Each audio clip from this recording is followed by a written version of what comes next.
Bueno, buenas tardes a todos. Gracias por acompañarnos en esta tarde aquí en Sentir Cubano, en este primer evento que hacemos aquí en esta tienda que nos ha abierto sus puertas. Mi nombre es Daniel Pedreira, soy miembro de la directiva del Instituto de la Memoria Histórica Cubana contra el Totalitarismo.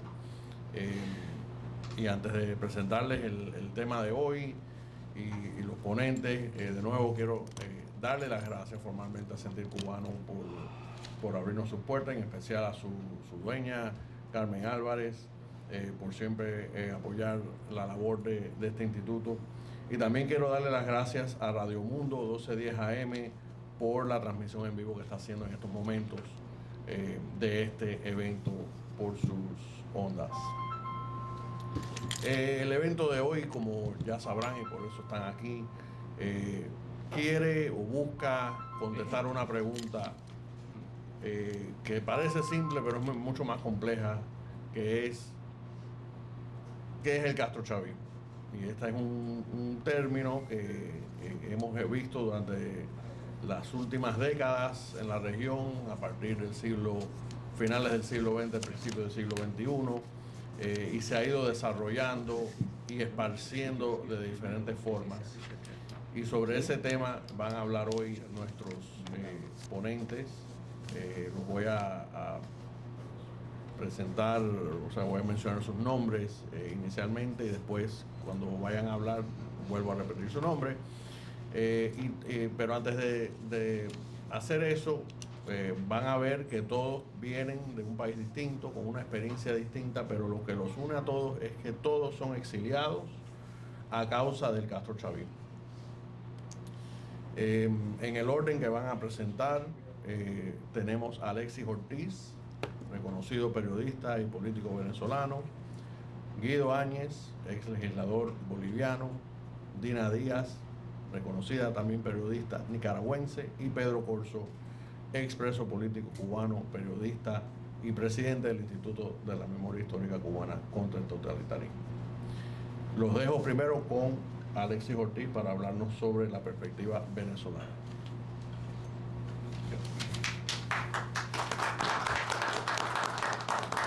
Gracias, mi hermano querido, y muchísimas gracias a ustedes por tener la amabilidad de escuchar. Bueno, el castrochavismo es un concepto que tiene mucha entidad, porque realmente expresa toda una complejidad negativa. Yo le estaba comentando ahorita a Guido que no sé si yo fui el primero que utilizó esa expresión, pero sí estoy seguro que estuve entre los primeros que la utilizaron. Recuerdo que Pedro la ha utilizado muchísimo también, porque es que realmente que es muy identificadora de la tragedia que hemos vivido en las últimas décadas en el continente, ¿no? En el hemisferio. El castrochavismo es un producto, una elaboración, una inspiración, una de las maldades de Fidel Castro, que yo anoté aquí: Fidel Castro, fabricante de tragedias. Eso fue el papel que él cumplió en la historia contemporánea continental, tricontinental, porque no solo fabricó tragedias en Cuba y en Latinoamérica, sino también en Asia y en África. En un libro que escribí, creo que fue el libro que escribí a dos manos, a la limón, con Pedro Corzo, una de las cosas que sostenía, ¿cómo era que se llamaba ese libro, Pedro? Cartas del Destierro. Cartas del Destierro.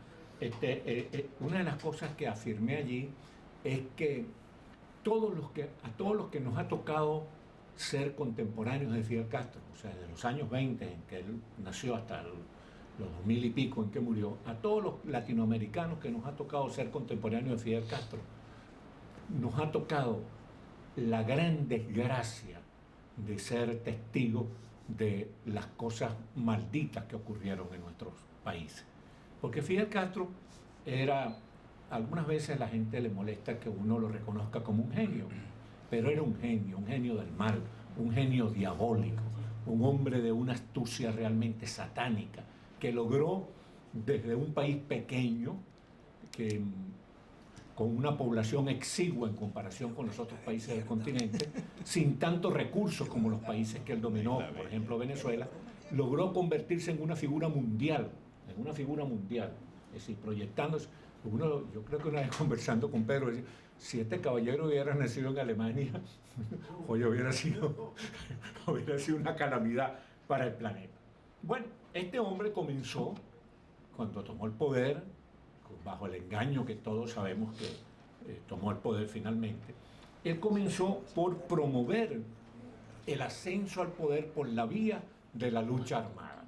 Eso fracasó rotundamente, fracasó tanto rotundamente que él con el tiempo se vio obligado, porque era un tipo muy astuto, muy audaz, muy vivo, se vio obligado a cambiar de línea de conducta. El fracaso de la lucha armada también fue el fracaso del modelo cubano que él trató de imponer, porque cuando tú tratas de aplicar el comunismo o el fascismo, que es una versión del comunismo, o el comunismo una versión del fascismo, cuando tú tratas de aplicar estos modelos, siempre logras inexorablemente el mismo resultado: ruina política, ruina económica, ruina moral. ¿Entiendes?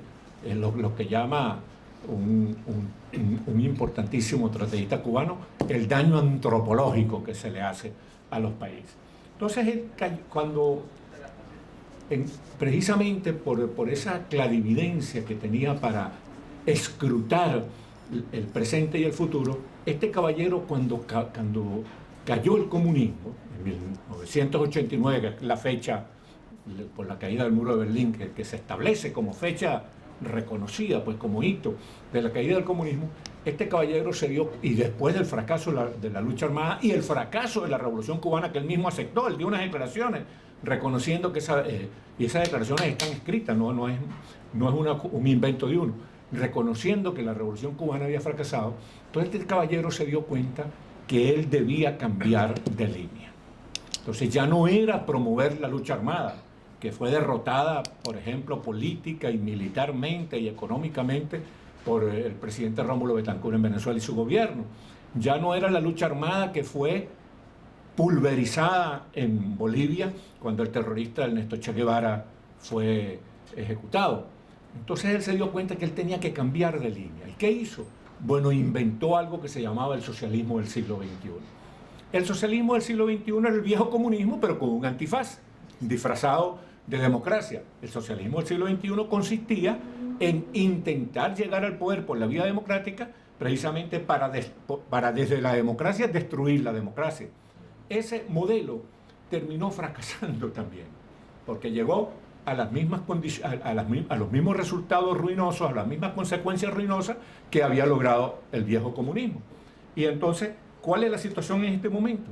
La situación en este momento es que, bueno, los herederos de Fidel Castro, herederos también, legatarios también de la astucia de Fidel Castro, así como Fidel Castro se aprovechó de la Unión Soviética, después se aprovechó de la estolidez, de la ingenuidad, del cretinismo excesivo de los gobiernos europeos, se aprovechó después de la necedad de Chávez, porque Chávez se enamoró, pero se enamoró de una manera realmente grotesca, como una quinceañera boba de Fidel Castro, y le entregó Venezuela a Fidel Castro. Entonces también, y así, bueno, se fue aprovechando todo el mundo. Ahora, Díaz-Canel y esta gente que heredó y que están bajo la vigilancia de Raúl Castro, esta gente también está logrando sacarle provecho. En este caso tengo anotado China, Rusia, Irán, y están sacándole provechos a ellos porque están aprovechándose del sentimiento o de la competencia antinorteamericana de estos países. Pero además son tan astutos que en este momento están tratando, en Venezuela decimos chulearse, no sé cómo se dice en cubano. Igual. Sí, aprovecharse, pues, para no ser tan vulgar. Están en este momento tratando de aprovecharse de los guyaneses, porque ahora Guyana tiene más real del que necesita. Entonces ellos le están haciendo la corte a Guyana para que Guyana lo financie. Pero el resultado para ellos es dramático, es injustificable. Ellos están tanto en Venezuela como en Bolivia, como en Nicaragua, como en Cuba mismo, ya están en una situación de putrefacción avanzada. Ellos van a terminar convirtiéndose en cadáveres políticos históricos. Y a mí me gusta decir, cada vez que tengo la posibilidad de hablar en público o en un programa de radio y televisión, que nadie gana batallas después de muerto. Ellos están muertos, es cuestión de tiempo. El único que ganó batalla después de muerte fue el Chic Campeador, porque lo amarraron al caballo, pero ellos no van a ganar batalla después de muerto. Entre otras cosas, porque ellos se convirtieron no ya en aparatos o en esquemas o en sistemas ideológicos, sino que se convirtieron en delincuentes comunes, en bandidos de la minería, en vendedores de drogas, en hacedores de los negocios más despreciables. Entonces, el comunismo, el socialismo del siglo XXI desembocó en la delincuencia común y en esa situación estamos. Muchas gracias. Sí. Muchas gracias, Alexis. Y ahora, para hablarnos sobre Bolivia, quiero invitar a Guido Áñez.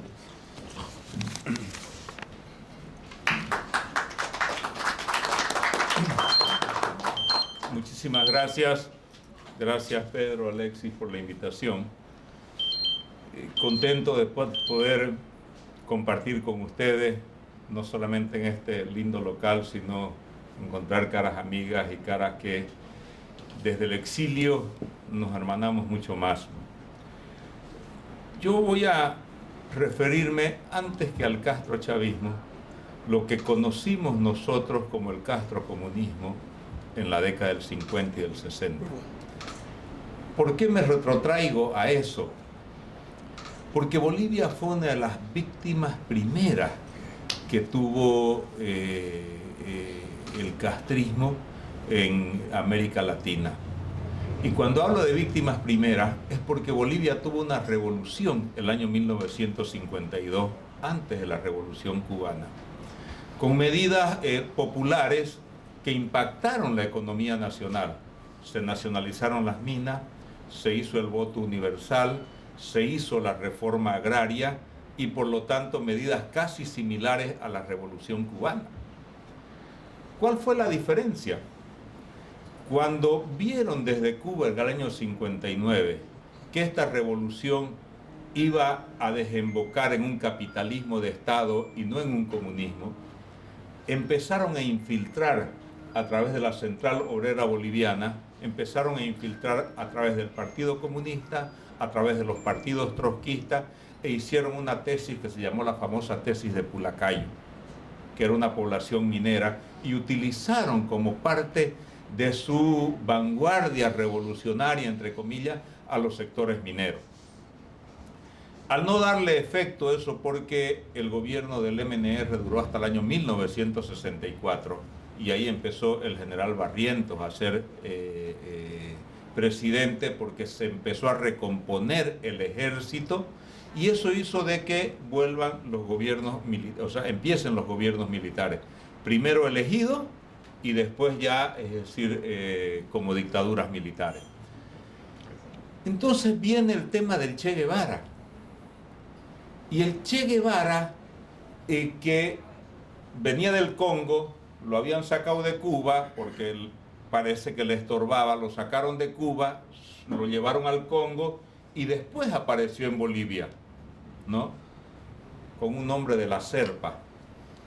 Se había hecho pelado toda la parte de adelante, apareció como intelectual y hubo una invasión de cubanos, de franceses. Regis Debray era un guerrillero francés, argentinos, ¿no? Ciro Bustos, me recuerdo, es decir, gente que participó en la guerrilla, y bolivianos. Fíjense ustedes que aquí hubo una discrepancia, que fue una discrepancia por el nacionalismo que había inculcado la revolución del MNR. Mario Monge, que era el jefe del Partido Comunista Boliviano, era formado en la Unión Soviética, y todos los cuadros del Partido Comunista Boliviano fueron formados en la Unión Soviética. Y cuando Mario Monge, porque el Che se mete en la selva boliviana, cuando discute Mario Monge, el jefe del Partido Comunista, para decir que el Partido Comunista, que era el que tenía células en las zonas urbanas, el Che le dijo: el jefe de la guerrilla soy yo. Y Mario Monge le dijo: no, los bolivianos dirigimos esta guerrilla. Y eso empezó a aislarlo al Che. Más el tema de que descubrieron, antes de que ellos se preparen, los descubrieron en la selva. Lo metieron preso a Regis Debray, lo metieron preso a Ciro Busto, y al mismo tiempo se hizo de que los mineros, que eran una fuerza política determinante, yo diría, para el éxito de la guerrilla, no ingresen a la guerrilla, y por lo tanto no le den fuerza urbana, porque ellos necesitaban fuerza rural y fuerza urbana. Pero hay un error de fondo cometieron. La revolución del 52 hizo propietario a los campesinos.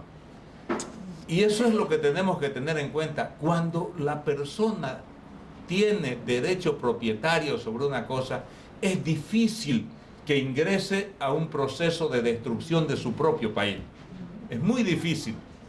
Y eso metámonoslo en la cabeza, porque es fundamental para entender por qué Bolivia está en este momento en un proceso de reversión del castrochavismo.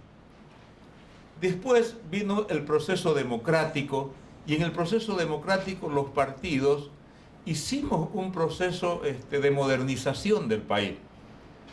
Llegó Evo Morales el 2005, y llegó Evo Morales, como decía Alexis, utilizando la democracia para destruirla. Primero destruyeron la República, y destruyeron la República cambiando la Constitución, pero no cambiaron la Constitución con una asamblea constituyente, cambiaron la Constitución en un cuartel militar, sin dejar entrar a la oposición, y no aprobaron en el año que le había dado para poder aprobar esa constitución, no aprobaron absolutamente nada. O sea, de ahí hicieron un acuerdo en el Congreso. Y ese acuerdo en el Congreso le dio, digamos, la posibilidad de cambiar, de matar la República y hacer un Estado plurinacional. O sea, la constitución que rige hoy día Bolivia es una constitución impuesta, porque las constituciones, para quienes somos abogados, son consensos sociales que se tienen que hacer entre todos, porque es la ley de leyes, y por tanto esa ley de leyes tiene que regir absolutamente para todos y estar todos de acuerdo con eso. Bueno, el 2016, después de 11 años de gobierno de Evo Morales, no podía reelegirse, y él hizo un referéndum. Y en ese referéndum nuestro candidato fue el no. O sea, no a la reelección de Evo Morales. Y el señor perdió el referéndum. A pesar del fraude, a pesar del manejo de la Corte Electoral, a pesar de todo, la gente se movilizó en todos lados, porque Bolivia todavía tiene una gran ventaja. El control de las elecciones son manuales. O sea, usted termina la elección y no es que va a una computadora, pero los delegados de los partidos se quedan con un acta. Entonces todos los partidos tienen la posibilidad de controlar, y ese acta es manual, es llenada manualmente. Entonces eso no lo queremos perder nunca, para no estar con el tema de las famosas actas que no se consiguen. Entonces, el 2019 se le ganó las elecciones. Y él hizo lo mismo, la misma receta venezolana, la misma receta nicaragüense. Apagaron las máquinas, y una vez apagaron las máquinas, intervinieron con otro servidor, los servidores de la Corte Electoral, y se fueron. Y cambiaron por completo las actas electorales. Se levantó el pueblo, toda la gente, quemaron las cortes electorales, hicieron absolutamente todo. Y después de hacer todo eso, renunció Evo Morales.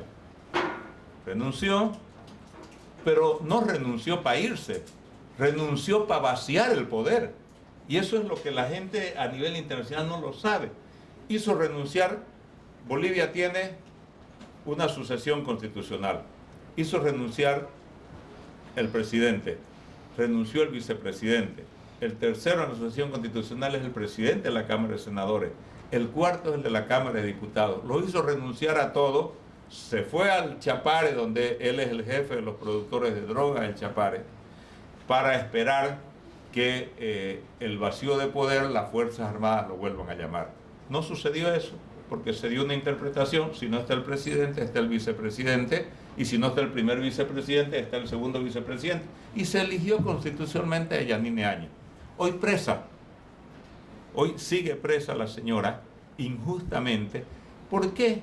Porque al otro día, desde México, empezaron a decir que había habido golpe de Estado. Claro, ellos, cuando el pueblo sale a la calle, es un pueblo que se subleva contra la injusticia. Cuando nosotros salimos a la calle, es golpe de Estado. O sea, la misma acción la interpretan de distinta manera.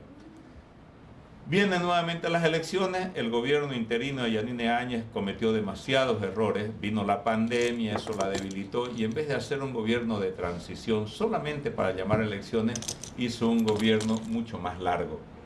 Y eso debilitó, ganó Arce. Lo destruyeron el país, lo destruyeron el país. Bolivia vendía gas a la Argentina y a Brasil. Ya no tiene gas para venderle a la Argentina y a Brasil. Bolivia se autoabastecía de gasolina, está ahora importando gasolina. Bolivia se autoabastecía de diésel, hoy día está importando diésel. O sea, tiraron por la borda todo lo que se había avanzado en materia energética. Hoy día hay un corralito financiero, la gente no le devuelven sus dólares, han obligado a los bancos a repatriar los dólares que tenían los bancos en los Estados Unidos, y hay una serie de situaciones que, bueno, entonces vienen las elecciones.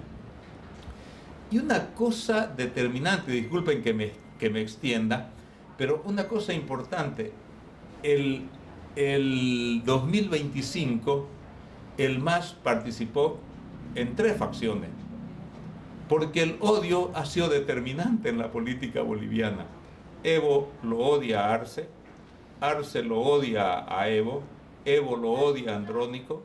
Andrónico fue el candidato, digamos que era el segundo de la Federación de Cocaleros, y ninguno de los 3 se pueden ver. Entre los 3 sacaron alrededor de 25%, con una gran diferencia. Evo quería ser candidato, y como no podía ser candidato, entonces propició el voto nulo. El voto nulo en Bolivia es normalmente el 4%. Evo sacó 15% en voto nulo. El candidato del MAS sacó el 3% y el otro candidato sacó el 6%. Entonces estamos hablando de que todavía representan 23-24% del voto nacional, pero sin representación parlamentaria. Entonces hoy día 3 fuerzas políticas: Rodrigo Paz, que ganó la primera vuelta, Tuto Quiroga, que fue segundo, y Samuel Doria Medina, tienen cerca del 85% del Parlamento. Hoy el desafío es, primero, de que no vuelva el MAS al poder. Ese es el primer desafío que tenemos que hacer. No están muertos, ni están de parranda, están organizándose nuevamente, porque ellos saben, es decir, tienen mucho financiamiento del narcotráfico, tienen mucho financiamiento de lo que es el castrochavismo a nivel internacional, pero la ventaja que tenemos es que institucionalmente estamos muy fuertes. No debemos permitir que vuelvan, hay que hacer un gobierno eficiente, hay que hacer un gobierno honesto, porque la crisis en Bolivia no es solamente económica, es moral, es ética, es una crisis de valores, porque esta gente destruye absolutamente todo.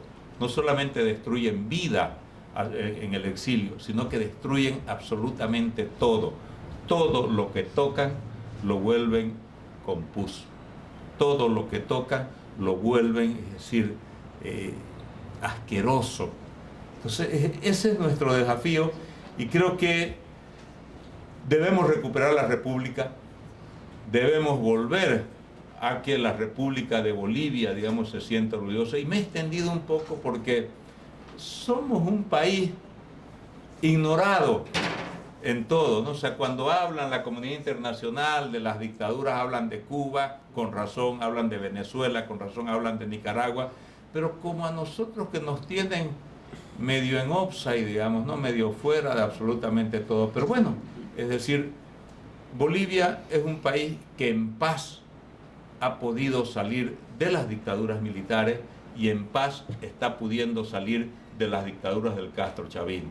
Tenemos un desafío grande, Ojalá Dios quiera que nos vaya bien, porque eso puede contagiar a Venezuela, puede contagiar a Nicaragua y puede contagiar a Cuba, porque no descansaremos hasta ver a toda nuestra América libre de estos dictadores. Muchísimas gracias.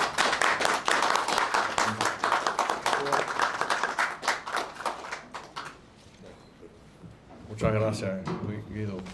Y ahora invito a Dina Díaz para hablarnos sobre Nicaragua. Excelente, pero no hablaste del castrochavismo. Buenas tardes a todos. Gracias al Instituto de la Memoria Hispana, de la Memoria Cubana, más bien, también a Radio Mía, que está transmitiendo esta importante conferencia, a Carlos Martínez, que está aquí, y también a Carlos Garín, a quien todas las noches lo podemos escuchar a través de esa radio, con un programa muy enriquecedor y muy importante dentro de la comunidad aquí en Miami.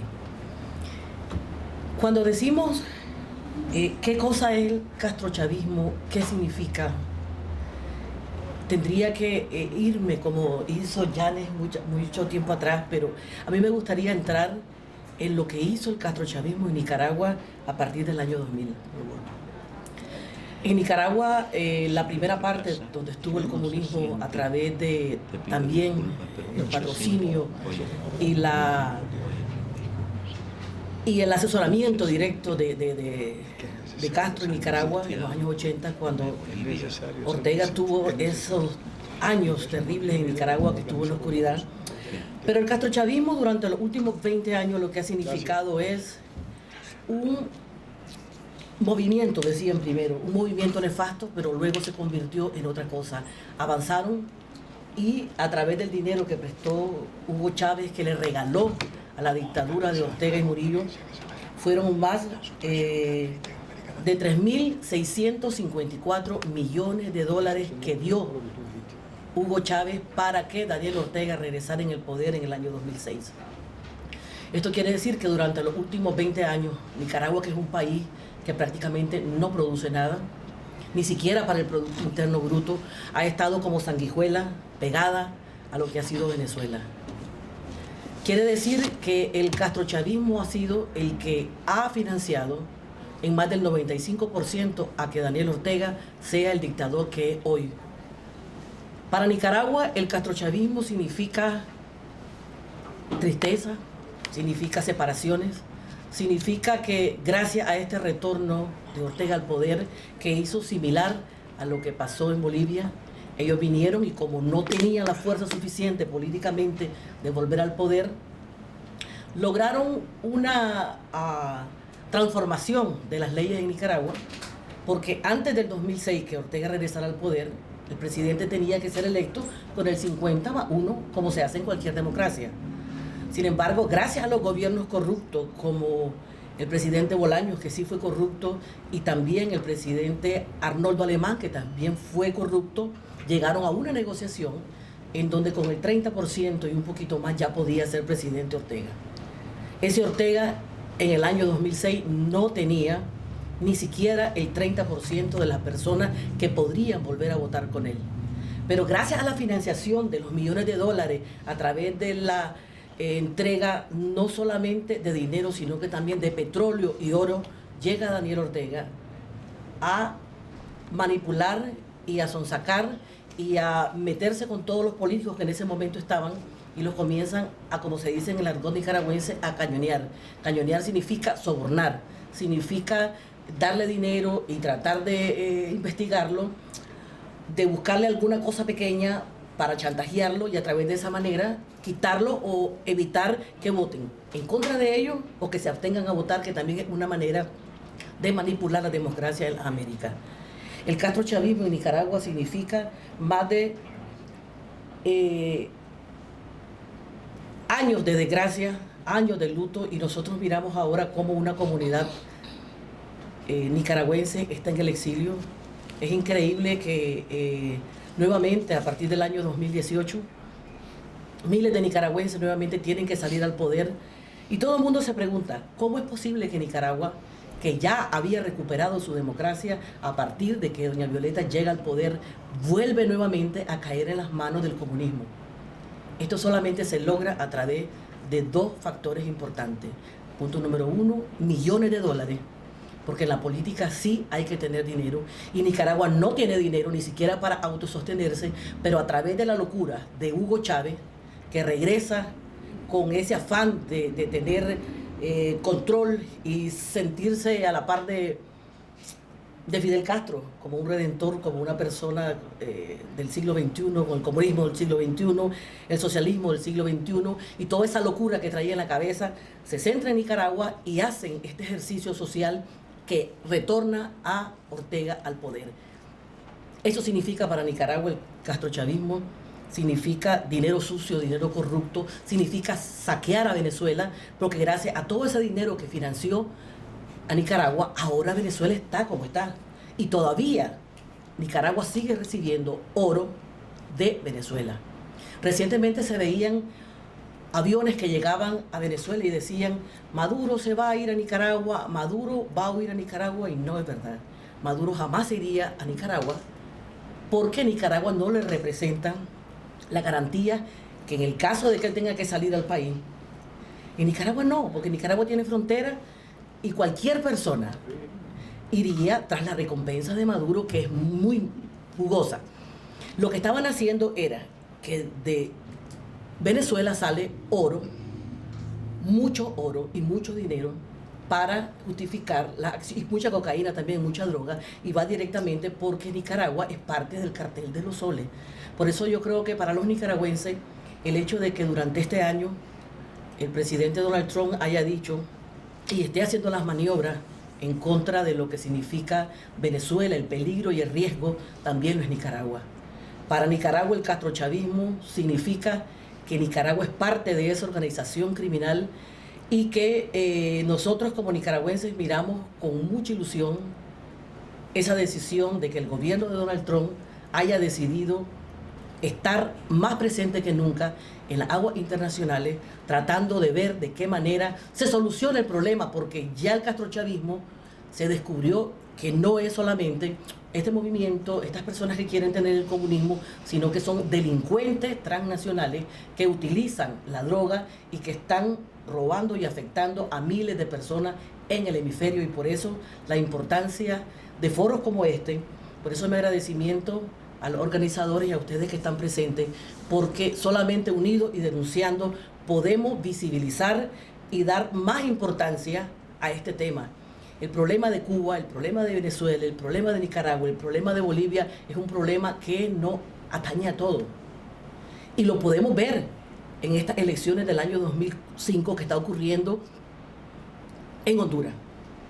En Honduras, el castrochavismo está metido en Honduras, las elecciones son en este noviembre, y es Venezuela y es Cuba los que están fiscalizando, lo que están llevando las campañas políticas, lo que están llevando a las redes sociales a nivel internacional, e incluso aquí dentro de los Estados Unidos.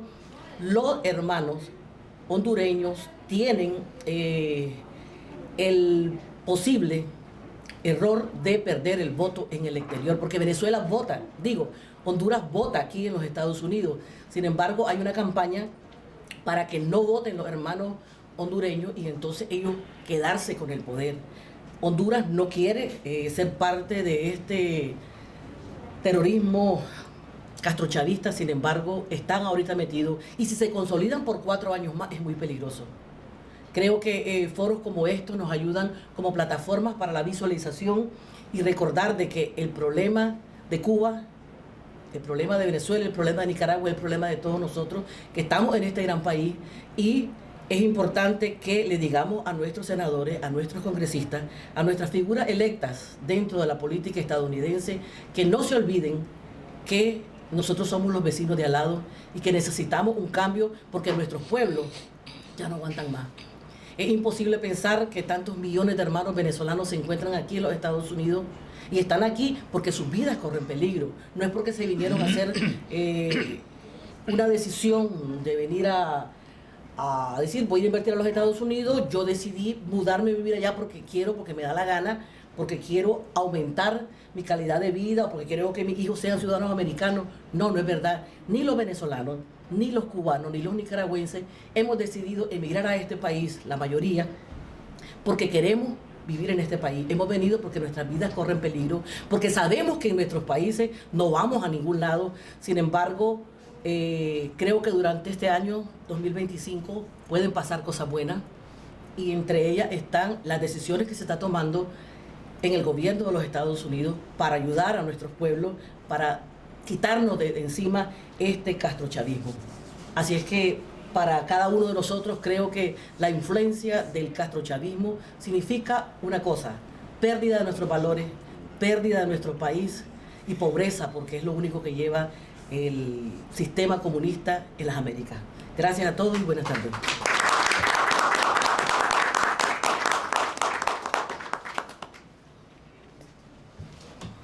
Gracias, Dina. Y ahora invito a Pedro Corzo, que nos hable sobre el origen de todo esto, que es Cuba.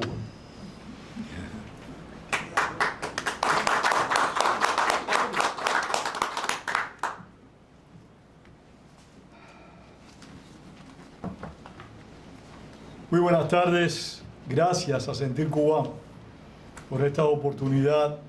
Gracias a Daniel Pereira por haber coordinado este evento, y por supuesto las gracias a ustedes, que si con vuestra presencia esto no sería posible. Y no voy a olvidar a Radio Mundo, que tengo a Carlos ahí mirándome muy serio. Gracias a Radio Mundo porque nos transmitió, hay que decirlo, el segundo encuentro internacional del libro cubano. Está transmitiendo este evento, y el pasado miércoles me llamó a la casa. No me cuente mi tiempo porque esto no tiene nada que ver con la conferencia.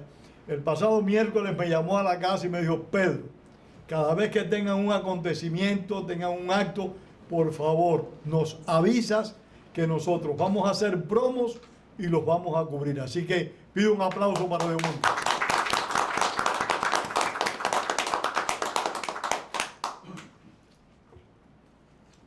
Creo que Dina ha destapado una olla que algunos tenemos tapada, se nos olvida que el castrismo sigue siendo una amenaza.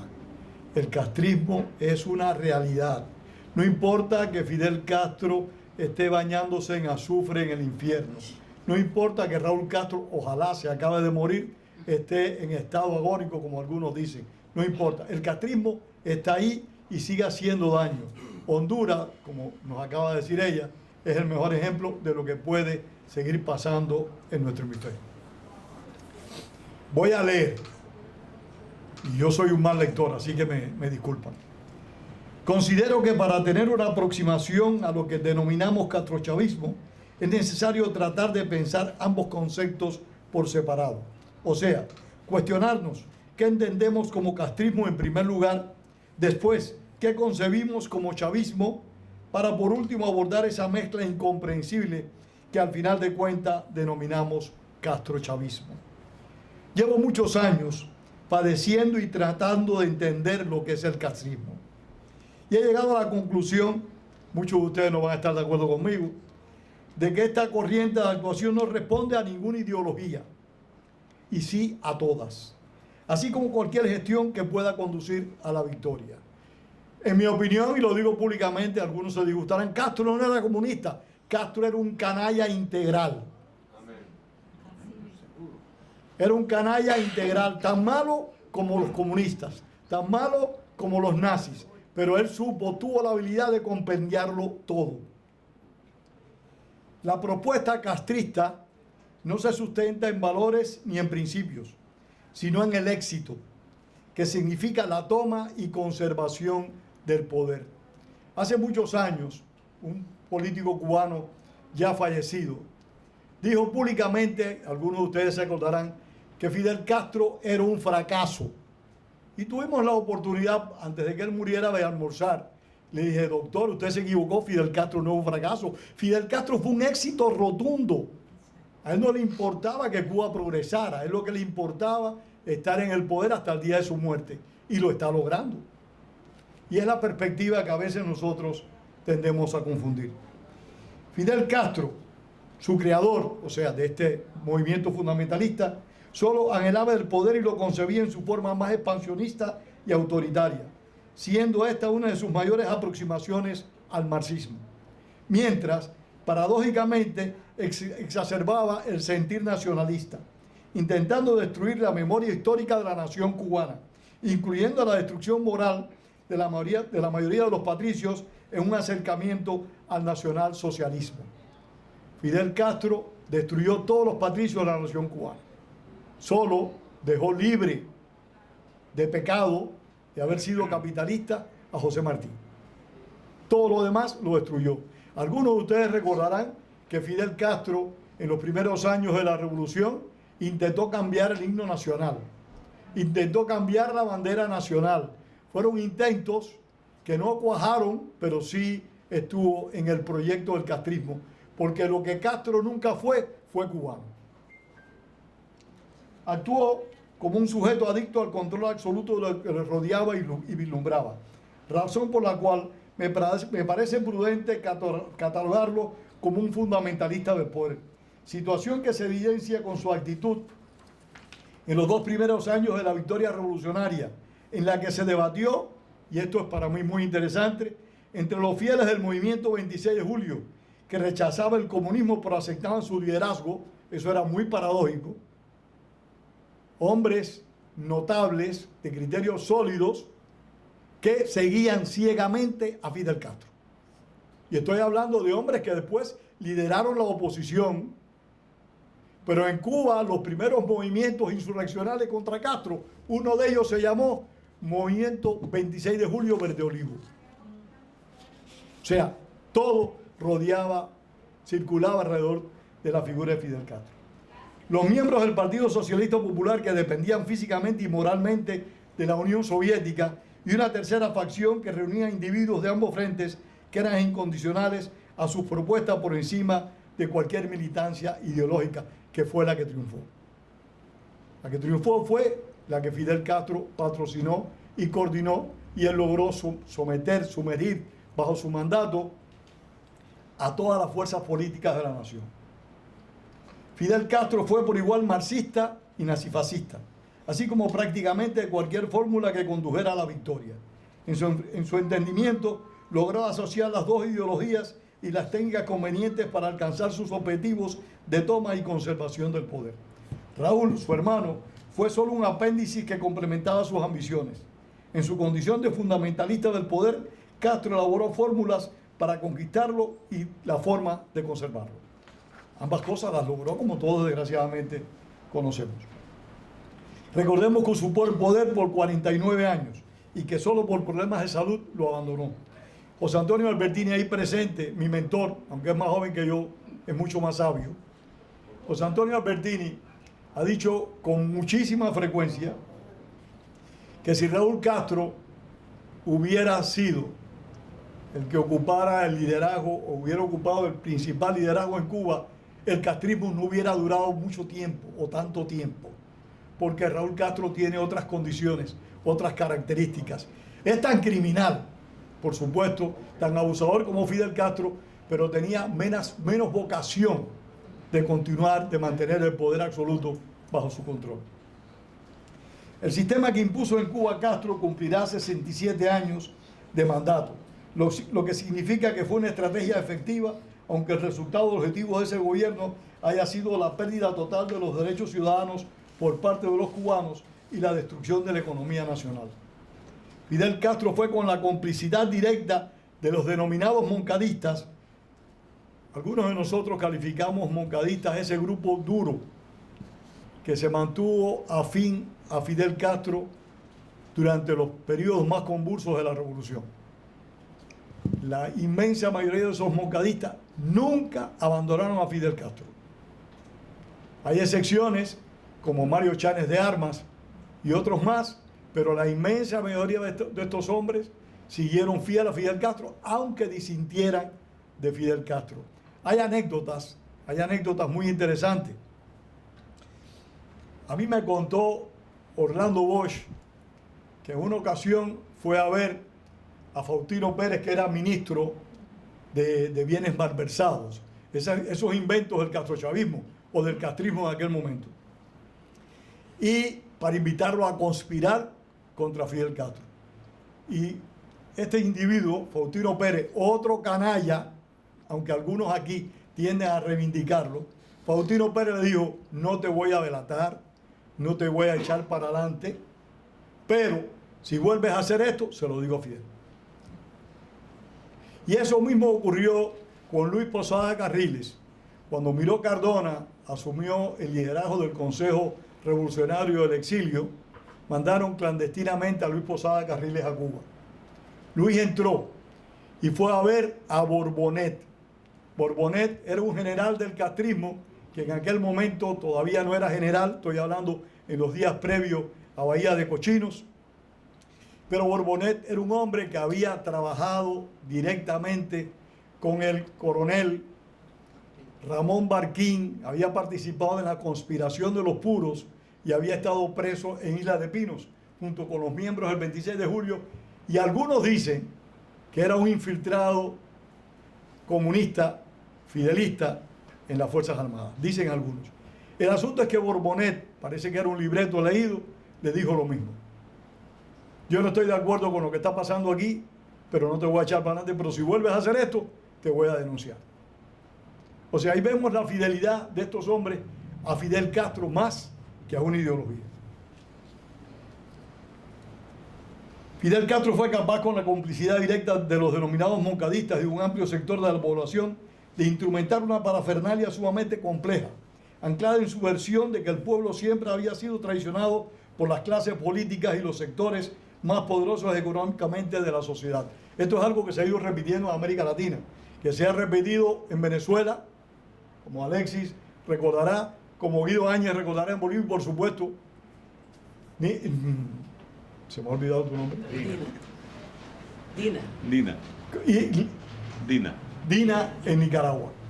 Qué cosa más grande.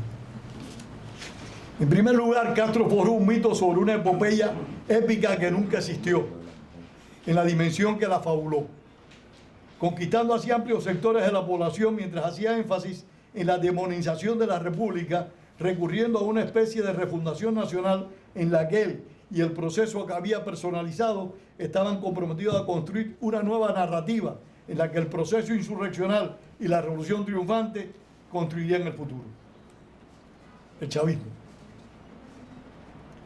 Con Chávez se aprecia la asociación extrema del castrismo con el crimen organizado. Una denuncia reciente, pero que a través de los años se ha ido incrementando. Algunos recordarán que en los años 60, al principio, 61, 62, Ernesto Guevara y Fidel Castro decían que había que destruir la juventud estadounidense y que la mejor manera de destruirlo era introduciendo narcóticos en este país. Cosa, tú lo recuerdas, Betty, cosa que ha ido ocurriendo a través de los años con mayor intensidad. Es la asociación con el crimen organizado.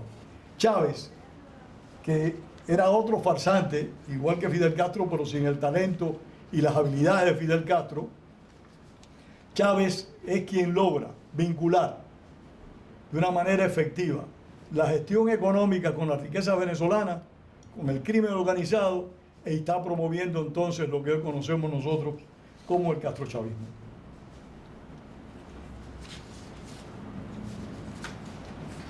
Chávez, al igual que Castro, eran caudillos con vocación de salvadores. Ellos se consideraban mesías, gente ajena a la realidad, que crearon narrativas muy propias y muy particulares. Pero Chávez tuvo un factor diferente al de Fidel Castro. Fidel Castro rápidamente se alió a la Unión Soviética, pero nunca pretendió, al menos que yo recuerde, imponerle al pueblo de Cuba la convicción de que la Unión Soviética era el paraíso. Hugo Chávez sí lo trató de hacer desde el primer momento. Trató de convencer al pueblo venezolano del mar de la felicidad en que Cuba se había convertido gracias a la gestión castrista.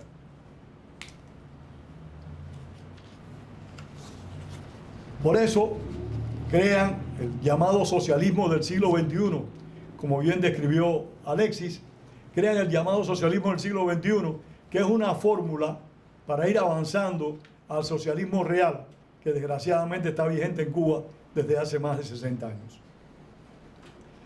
El golpista, en este caso Hugo Chávez, no intentó imponer el socialismo real en Venezuela.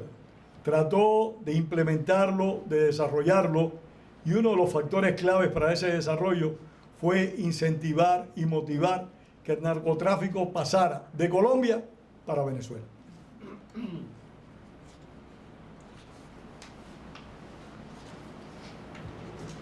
Entre Castro, entre la propuesta castrista y la propuesta chavista como tal, hay grandes diferencias y similitudes. De ahí que yo me gusta comparar a Fidel Castro y a Hugo Chávez con aquella dupla triste para la historia mundial de Adolfo Hitler y Benito Mussolini. Hace un rato, y a mi esposa no le gusta que yo diga esto, Fidel Castro era un dictador serio, un asesino serio, un Atila que mataba sin sonreír. Hugo Chávez era un payaso. Eso no es cierto. Un payaso con las manos ensangrentadas, un payaso que mataba igualito que el tipo supuestamente serio, pero payaso al fin. Por eso es la comparación entre Benito Mussolini, que era un dictador también, un criminal, pero un payaso en toda la extensión de la palabra, a Adolfo Hitler, que creó los campos de concentración, pero que era un tipo serio, no se reía, no caía en payasadas. Yo opino, que Chávez y su sucesor, Nicolás Maduro, no hubieran sido posibles como gobiernos a largo plazo si no se hubiera producido la alianza entre Hugo Chávez y Fidel Castro. Hay que recordar que el primer país del hemisferio que Fidel Castro trató de subvertir de una manera orgánica, de una manera práctica, no estoy hablando de las subversiones del año 59, que fueron experimentos que realmente no tenían fundamento. Cuando Fidel Castro organizó la subversión en Venezuela, lo hizo, como dicen los marxistas, científicamente. Recurrió a todos los elementos posibles para que esa subversión triunfara. Venezuela fue el país que más anheló Fidel Castro controlar a través de toda su vida. Consumió recursos, mucha de su gente murieron, algunos fueron apresados en ese país. Sin embargo, no logró controlarlo. Fue Hugo Chávez quien traicionó a Venezuela, le entregó a Fidel Castro esa nación. Si no hubiera sido por esa asociación, el comandante golpista no hubiera pasado de ser de eso, un gorila, como se decía en los años 60, cada vez que Fidel Castro, cada vez que un militar llegaba al poder. El asunto es que la resultante de esta alianza entre Castro y Hugo Chávez nos ha dado, desgraciadamente, lo que hoy conocemos como castrochavismo. Es una resultante lastimosa, destructiva, que ha hecho un profundo daño no solo económico, ha hecho un grave daño moral a todos los pueblos donde han imperado. La Venezuela de hoy no es la misma de la Venezuela de los años 90. Y no es que la Venezuela de los 90 fuera perfecta, aclaro, yo la viví, no era perfecta, pero era mucho mejor que lo que existe hoy, infinitamente mejor. No es que la Cuba del año 58 fuera perfecta, pero era mucho mejor que lo que existe hoy. Son realidades que esa alianza entre Castro y Hugo Chávez nos ha traído este experimento que llamamos castrochavismo, que, repito, se ha fortalecido al asociarse todavía más profundamente con lo que hoy llamamos el crimen organizado. Este crimen organizado, como se le denomina en la actualidad, ha determinado que realmente se haya producido un hastío por parte de algunos países, particularmente por parte de Estados Unidos. Y eso es importantísimo. Es importantísimo que los gobiernos actúen, porque ningún pueblo por sí solo puede liberarse de estas dictaduras. Es necesario el apoyo internacional.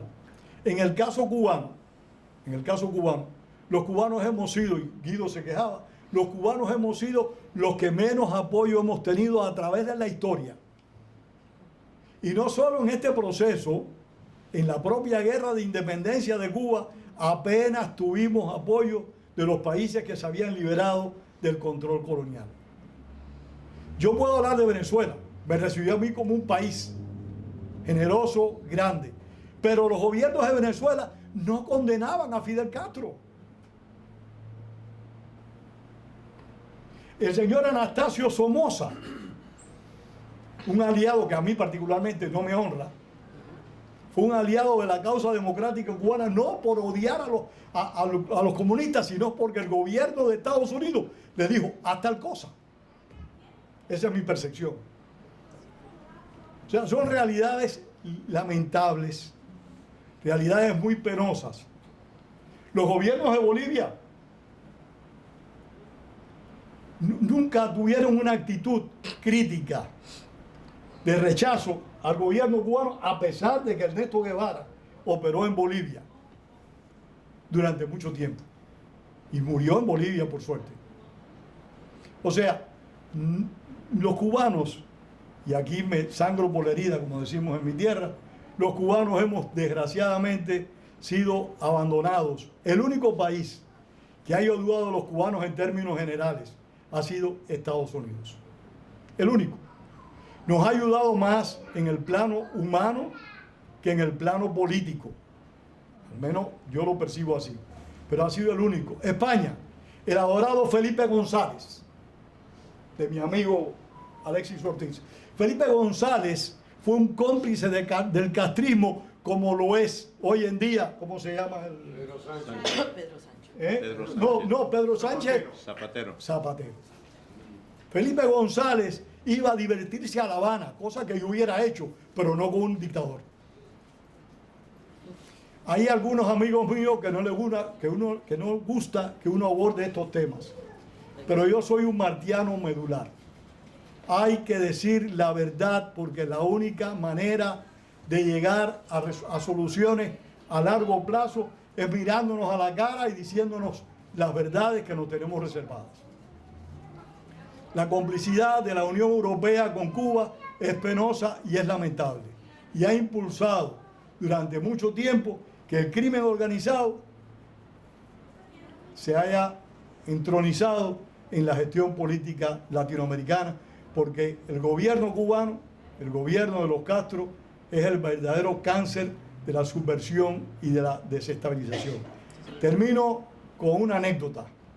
Hace muchos años, por allá por el año 1999, en Radio Martí, bajo los auspicios de su director en aquel momento, Roberto Rodríguez Tejera, se produjo una reunión muy interesante, donde invitaron a varios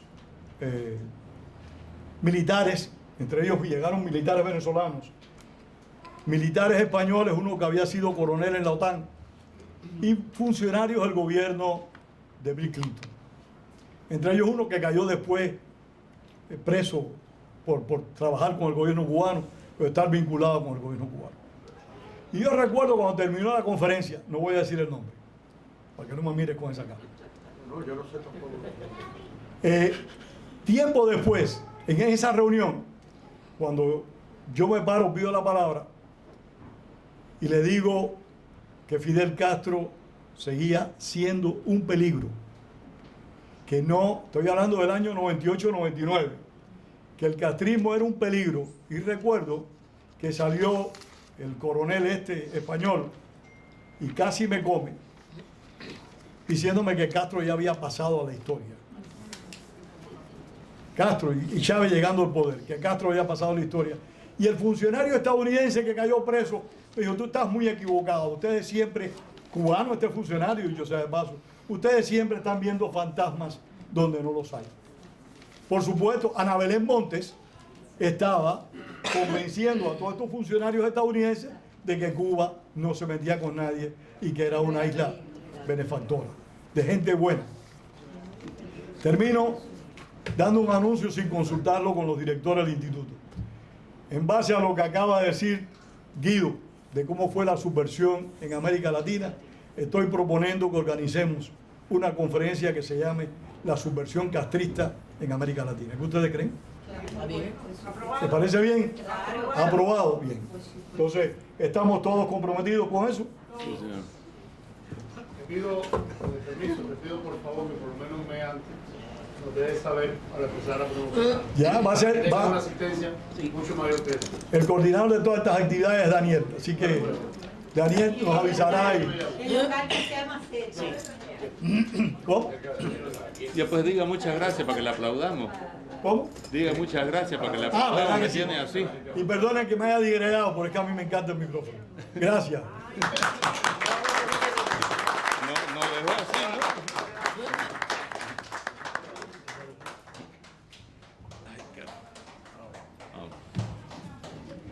Bueno, si hay alguna pregunta a los panelistas, esta es la oportunidad. Yo quisiera hacer un comentario. Sí, Está jugando el Real Madrid. Corso, permiso, que están haciendo comentarios, tomen asiento, todavía no hemos terminado. de que los apoyos que le daban estaba Están en eso, pero todo el mundo está hablando, siéntate. asociada al comunismo y a Fidel y qué sé yo. En los años 80. Bien, muy bien. Muy bien. Permiso, que todavía no hemos terminado el evento y tenemos preguntas del público y comentarios. En los primeros años de los 70, Fidel estaba sumamente en contra, de los 60 a los 70, en contra del franquismo. Y bueno, hubo una anécdota que le empezaron a hablar en la televisión a él discutiendo y tirándole a Franco, y llegó el embajador español, sí, de los 70, sí, 60, sí, llegó y bueno, se enfrentó a Fidel, que le dijo que no podía hablar más de Franco, que sé yo, que sé cuál, y Fidel se quedó atónito porque él no estaba acostumbrado a eso. Cuando el embajador regresa a España porque Cuba lo expulsó, se reúne con Franco y entonces le dice el embajador que tiene que tomar medidas contra Cuba porque mira lo que ha hecho este hombre, lo que está haciendo, qué sé yo. Dice que Franco se rió y le dijo: ¿quién ha visto que un padre se pelee con un hijo? Así mismo le contestó Franco, porque era gallego igual que el padre Fidel. Pero así, él admiraba en el fondo Fidel. Dice, Los ¿quién ha dos, visto? Betty, los dos se admiraban. Sí. Fidel Castro declaró a la muerte de Franco en Cuba 3 días de luto oficial. Sí, pero eso Los fue dos mucho se después, admiraban. mucho después, pero al principio no. No, pero al principio se admiraban igual. El primer país que fabricó autobuses y le mandó barcos de ferrocemento para Cuba fue España. Por eso Franco lo adoraba. ¿Quién ha visto que un padre se pelee con un hijo? Esa fue la respuesta que le dio el embajador. Después que el embajador un poco lo mete en preso y todo. La señora atrás. ¿Verdad que sí? No sé si pregúntale a la juez si esto está Ella trabajando. vino primero después. Por la periodista Dina. Gracias, Dina. Aquí está mi compañero. Llegamos un poquito tarde, pero veníamos escuchando la conferencia en el radio de Rosso Dina. Soy exiliada venezolana aquí y me voy a referir al puré de sustancia y de gloria que Pedro me acaba de hacer, ciertamente. Es verdad, esto es como una epidemia, el comunismo es una epidemia que no se le ha puesto como el COVID, que sí existió, que no existió, que sí, que para el otro. Eso hay que seguir haciendo, porque a los jóvenes se les olvida esto y hasta los viejos también se nos olvida. Pero yo me voy a poner a la orden porque estoy representando aquí en el exilio a Unisol, que es una entidad de derecho público latinoamericano, una entidad de país latinoamericano, de continente. Y una de las tesis nuestras es que dejamos a Cuba y cuando llegaban los presidentes les daban sendos aportes económicos para ellos, porque nunca les llegó al pueblo. Pero Pedro vivió en Venezuela y sabe cómo ha sido nuestro carisma con los cubanos. Qué gente tan bella, tan creativa, Bueno, hasta una Universidad de los Trabajadores hizo callar los cubanos en el exilio por decirte que le eliminaron esto cuando llegaron, porque ellos acaban con todo lo bueno.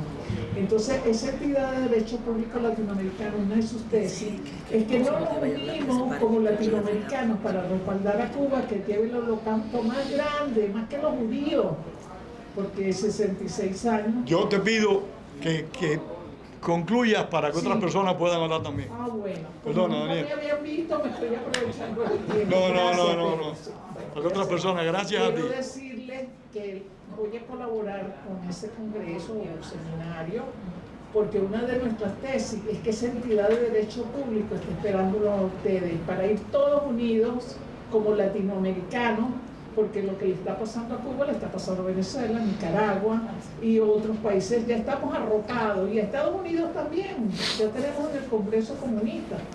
O sea que no estamos aquí por casualidad. Muchas gracias, don Pedro, Gracias por a ti. hacerme acordar que Primero, después. tenemos que tener ese Congreso como primicia.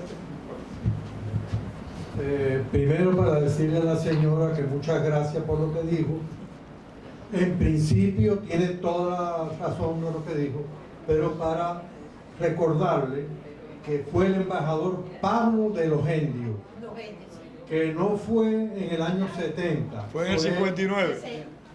A finales del 59 Sí, señor. fue que... Es que yo era muy chiquita cuando... Acuérdate de historia, que tú eres más vieja que yo. Eso es lo que tú quisieras. Y otra cosa es para explicarle lo que yo entiendo que sucedió con Franco. No, yo no voy a meter un discurso. Que lo que sucedió con Franco y Fidel es que Pedro Fraga era el presidente del partido, era franquista, nacionalista en Galicia, de donde era Franco y de donde era el padre de Fidel Castro, que pertenecía al franquismo, al nacionalismo español. Y de ahí viene aquí viene lo que dijo Pedro de los camiones, ¿está a traer? No. Los autobuses, los barcos todo landa. viene de la Unión. Y para concluir, porque además Fidel Castro era nazista, porque yo lo sé, con el permiso. Siguiente que se Sí, que ponga nace. el pie. Lo educaron en el mismo colegio. Venga para acá. Sus profesores fueron mis profesores. Y era nazi. Y se sabía el Mein Kampf con punto y coma. Con punto y coma. Marino. Pi, pa, pa, pa. Yo le Ya, agradezco no, a, espere, en cualquier momento, espere. como los que somos de la resistencia, aquí en Miami y en muchas partes estamos vetados. Y yo escribí el libro Carecrimen, y el único periodista que se atrevió a entrevistarme fue Pedro Pozo, donde explicamos cómo Fidel Castro le inoculó el cáncer a Hugo Chávez con Nicolás Maduro. El único que me entrevistó fue él, más nadie se atrevió aquí a invitarme. Se llama Carecrimen. Pero bueno, yo lo quería hacer, Oreitina también me entrevistó. Y yo lo que quería hacer una propuesta. El cártel de los soles va a salir, sin duda. Y sabemos que gente del gobierno de Donald Trump, de la fuerza, están no solamente en el Mar Caribe, sino dentro, y han hecho ya operaciones. Sabemos que va a ocurrir y que viene un gobierno de transición. Eso viene. Y no estamos apoyando eso. Y tenemos un Parlamento Libertador que va a asumir la parte del Parlamento. Pero quiero hacerle una propuesta a ustedes, para no serme largo, ¿no? Para respetar el tiempo. Como sabemos que eso va a ocurrir, nosotros estamos proponiendo en el Parlamento Libertador que todos los pueblos conformemos un tribunal continental aquí en América, como ocurrió en la Segunda Guerra Mundial, cuando los vencedores, que fueron los ingleses, americanos y la Unión Soviética, crearon el Tribunal de Nuremberg en 1947 y enjuiciaron a los que había que enjuiciar del nazismo. Es decir, que la libertad de Venezuela va a tener un impacto en Cuba y Nicaragua, sin duda que la va a tener. Yo no tengo duda de eso. Ya nosotros contamos en la resistencia, allá en Venezuela, que la resistencia nunca le han parado, porque siempre han apoyado a los partidos de la falsa oposición, a la resistencia nunca la han reconocido. Nosotros tenemos un plan con los F-25, bombardear el Palacio de la Revolución, si triunfamos allá. No se pudo porque tenemos apoyo, pero siempre se peleó, nunca hubo rendición ni hay rendición. Esa propuesta de un tribunal continental conformada por abogados de Venezuela, de Cuba, de Nicaragua y de otros países, para enjuiciar a Gustavo Petro, para enjuiciar a todos estos bandidos de Cuba, de Nicaragua, los Ortega, las brujas de Nicaragua, y hacia otros, vinculados al narcotráfico y al crimen. Y además hay que recordar que existe el TIAD, Tratado Interamericano de Asistencia Recíproca, que fue formado y acompañado por un grupo de países en 1947. Vamos a apelar al TIAD en ese momento. Tenemos el artículo 7 y 8 que lo permite, porque estamos invadidos por rusos, chinos, iraníes, y nadie habla de eso, chicos. Los que tienen la vocería, los partidos políticos, no hablan que Venezuela es una pobre colonia de Irán, de Cuba, de Nicaragua. Medina, dale chance a otra gente ahí. Y gracias, hermano.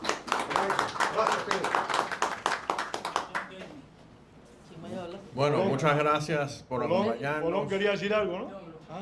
Perdón. Les doy las gracias de nuevo a Sentir Cubano por abrirnos las puertas esta tarde, a Radio Mundo 1210 AM por grabar esta presentación. Les invito el próximo 23 de noviembre, domingo, de 5 a 10 de la noche a la cena anual de fin de año de nuestro instituto, que será en el Olga Banquet Hall. Si quieren asistir o si quieren más información, pueden hablar con Pedro o con cualquier miembro de la directiva. Y si quieren obtener más información sobre nuestras actividades, por favor denme su teléfono, su correo electrónico y los añadimos a la lista con mucho gusto. Muchas gracias y hasta la próxima. Colón. Colón.